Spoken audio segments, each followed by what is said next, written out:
My name is Paul Ward. I'm the founder and owner of Mole End Farms Limited. We founded the farming enterprise roughly 25 years ago when I moved to this site and I inherited a small pear orchard. From then my interest in growing fruit developed.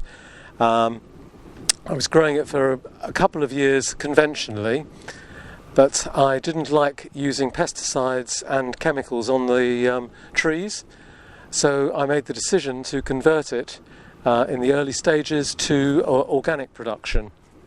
At the time, the organic market was really beginning to open up and become a little bit more mainstream. So I saw another alternative and took that route. We acquired another farm near here, converted that to organics, and then gradually that's grown from the 1 hectare to now we farm 110 hectares of top fruit, which is very challenging because we're doing it over 8 sites as well, supplying a complete range of apple varieties from the very early season.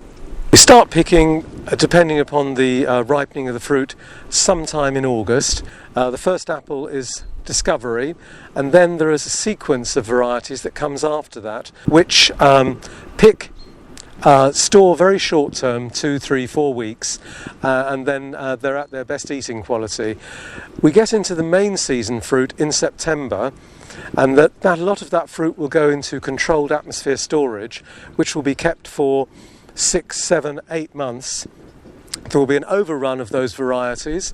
The variety here that's behind me is Gala, Crimson Crisp, Cox Royale, that will be kept through to March, April, May, but the stores will be opened sequentially according to the quality of the fruit and the maintenance and the maintenance of the pressures, eating quality and internal condition.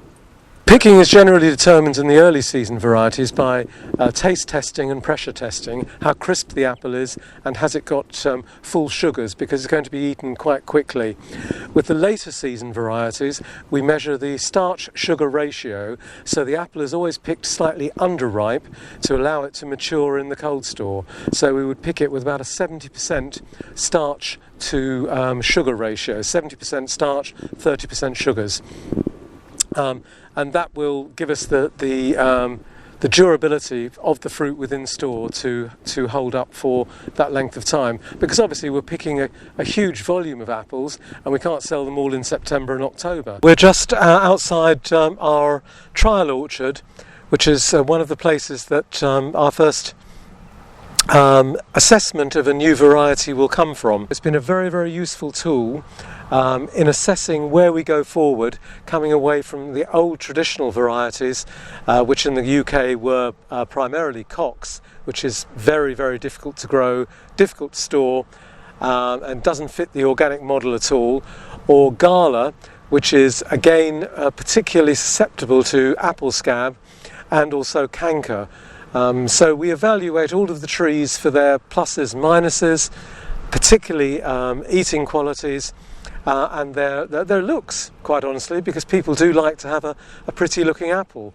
We're growing about 17 different varieties of apple, and we've assessed at least 3 from the orchard behind that we've planted in large blocks going forward.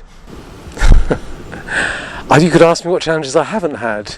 It's extremely difficult to grow perennial crops because you have a carryover of pest and disease year on year. The yields are an awful lot lower, the inputs manually and physically are very much higher, but the end product, I believe, I would say it's always better. Always better because it tends to be grown a little bit tougher.